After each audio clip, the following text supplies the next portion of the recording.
Good afternoon, everybody. It is Sunday, July 30th. This is Bob Iacchino from Path Trading Partners, along with my co-founder, Mike Arnold, the ever-present Mike Arnold. We are not going to have a futures update this week, so I'm going to go ahead and just talk a little bit about the economic news and some of the upcoming things this week in this particular Path Chat update. So, U.S. GDP, it rebounds from a sluggish year. The U.S. economic growth rallied to about a 2.6 rate in the second quarter, up from the first quarter's 1.2 pace. That puts us at about what? Right around a 2% economy for the year. It would be a very hard reach to get to 3% GDP for 2017 now. So you're really going to want to watch the quarter over quarter. So it looks like we're going to be a 2 or 2.5% economy at best. And that 3% number is again going to elude the U.S. economy. The Fed signals that it's ready to cut the balance sheet soon. In the Fed statement released Wednesday, they indicated they're ready to begin trimming the balance sheet, which mushroomed in the wake of the global financial crisis. The balance sheet was under $1 trillion, and it went to about $4.3 trillion because of the financial crisis. In the statement, the Fed said it expects to begin allowing some of its bond holdings to mature relatively soon. That's a shift from earlier language. They also said, instead of saying inflation somewhat softened, they said it softened. I know it's minutia, but this is what we look at. Now, a lot of analysts expect that announcement to come in September, that they're going to start letting expiring securities just expire. And they're going to take that money and send it to Treasury rather than taking that money and reinvesting it into similar securities. That's what this would mean. They are not selling things off the balance sheet. I've heard people say that, and that's just patently incorrect. That's not what they're talking about doing. So it looks like now we're talking about September, runoff of the balance sheet, and then possibly December tightening. But the way the data looks right now, that's probably not really in the cards either. So we'll see how that goes. In politics, U.S. healthcare basically fizzled, basically died. Vice President Mike Pence broke a 50-50 tie to allow the Senate to begin debate on several Republican-sponsored options. But ironically, John McCain helped basically kill the final alternative, which they're calling a skinny repeal. So this has effects in terms of people who believe the Trump agenda might get through, or this is evidence that it won't get through based on what the effectiveness that the administration's had for healthcare. It was a mistake for them to start with healthcare, but that's a whole nother thing. Trump's now starting to focus on taxes. So that kind of matters. If you can get any kind of tax reform or any kind of a tax cut, it probably will give a little bit of a boost to the stock market. We'll see. I mean, it really depends on whether it's expecting a certain amount and then it gets less. Right now, it seems like the Trump agenda is has some pretty low expectations behind it. Moody's sees less China bank risk, which matters a lot in the commodity space, more so than in the stock space. But again, this is the only place I'm talking about the economy, so I'm putting it in here. China did really well in their PMI numbers, and if there's less bank risk in China, they've got a huge, what we call a shadow banking sector. And Moody seems to be less concerned over it because China's regular banking sector is getting better at what they do.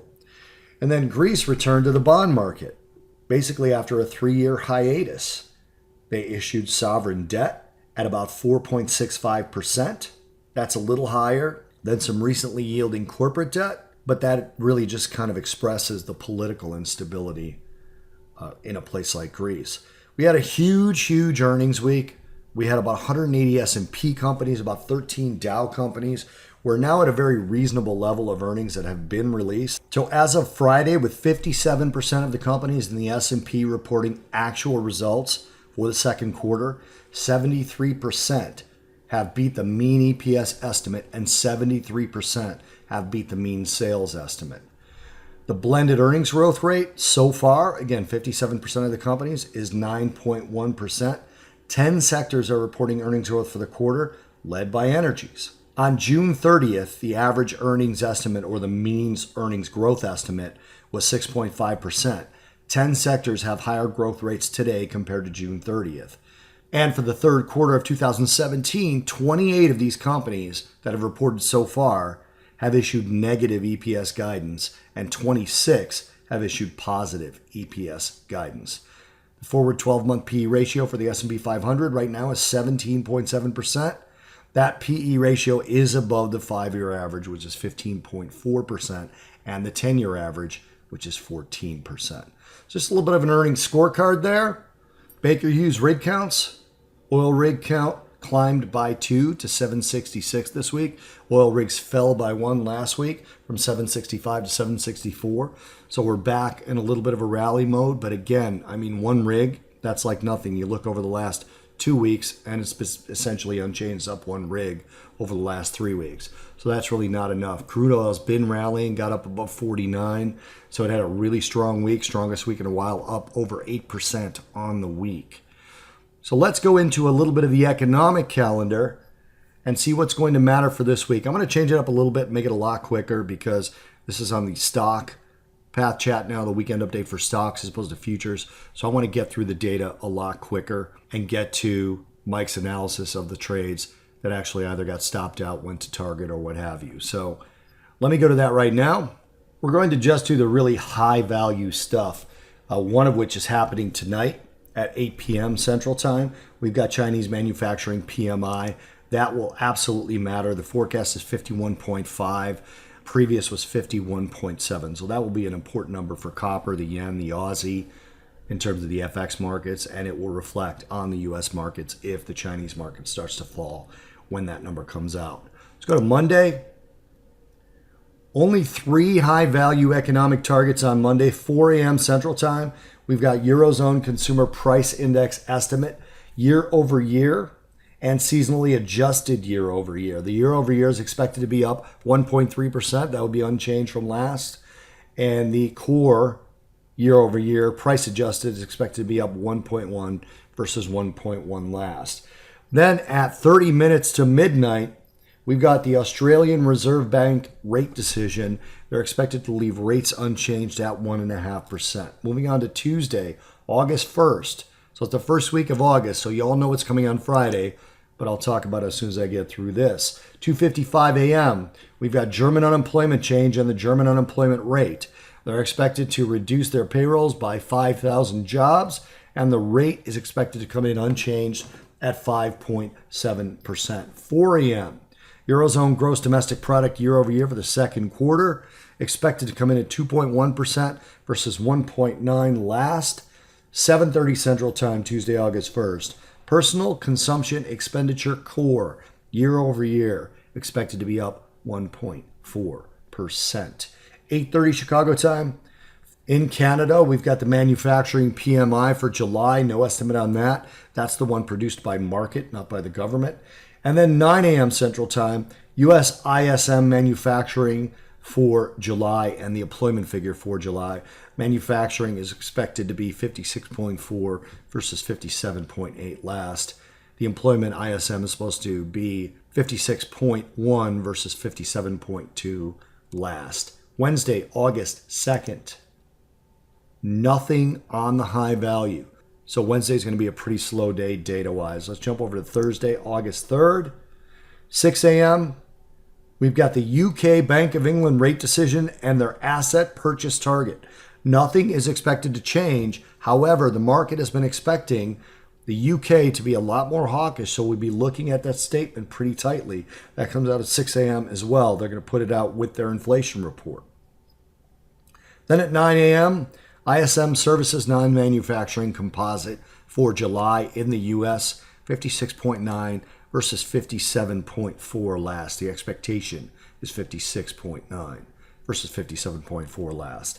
Then Friday, this is kind of why I've been whizzing through this and just doing the high value targets, because on Friday, it is, as always, the most important piece of data in the U.S. markets, and the U.S. is arguably the most important market. So at the same time that the U.S. comes out, we've got the change in net payrolls in Canada and the unemployment rate in Canada. So Canadian net payrolls is supposed to be up by 19,000 versus 45.3 thousand last, and the unemployment rate is supposed to be 6.5% versus 6.5% last. Now getting to U.S. change in non-farm payrolls for July, expected up 180,000 versus 222,000 last, and the unemployment rate is supposed to be lower at 4.3% versus 4.4% last.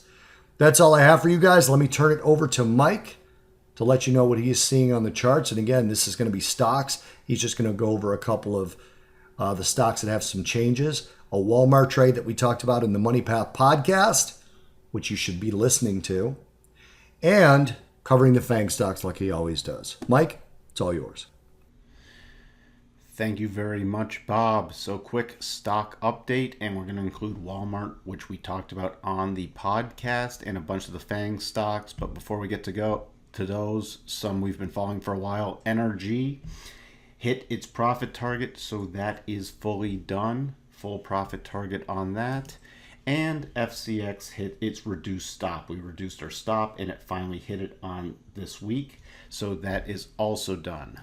To check in with some of the FANG stocks, Google, this is setting up another potential weekly double top. If it gets below 894.79, we'll be watching for a sell-off in that. If it does rally back up, you can watch for 999.93 as the next target. Facebook continues to rally, hit our 161.72, 166.93. Then the extended target's 172.15. If it does continue higher, 177.37. You can watch for a 182.58, although this is sort of getting extended, so you might see a pullback. We have the rising rotation zone. Apple also looking very toppy. If it does get below this key area right around the 142, then we could see a potential sell-off back down to the 133 to 135 area. That will be invalidated if it does go make new highs. Amazon rallied up on earnings, blew through our levels, and then closed back down at just below our 12.5% gain level, so we don't have any new signs or signals yet on that. Netflix rallied up. You can see it rally on its earnings to just above our 187.33 level, and now pulling back. Would not be surprised to see it pull back and test the rising rotation zone or go sideways for a bit. We don't have any new levels on that just as of yet. NVDA still holding, yes, near the highs, pulled back. If it does get below last week's lows and the rising 154.84, we could see a return somewhere deeper in the rotation zone. If we do take out last week's highs, watch for 172.24 and 175.98. Tesla still holding on the rotation zone, but if it does get below about this 302, I'd be watching for the 300 mark. We could see a bigger sell-off, possibly back down to the 280 level. Finally, we talked about this on the podcast. Walmart, potential trend line trade above 80.47 on a closing basis. And the safest thing is on a weekly closing basis, but you can still trade this on a daily. Next targets higher would be 81.39, the 82.37 cluster, and then finally the 83.14, 83.22 area. You can see all the clusters here, end of a clear path move. That's all we have for you with this brief stock update. Back to you, Bob. Thanks for that, Mike, and thank you guys for watching. As I mentioned toward the end of the intro, you should be listening to the Money Path podcast. You can find it at pathtradingpartners.com or type in the Money Path podcast into iTunes or Google Play. Thanks for watching. Hit like and subscribe, and we'll talk to you in the next Path Chat. Cheers, everyone.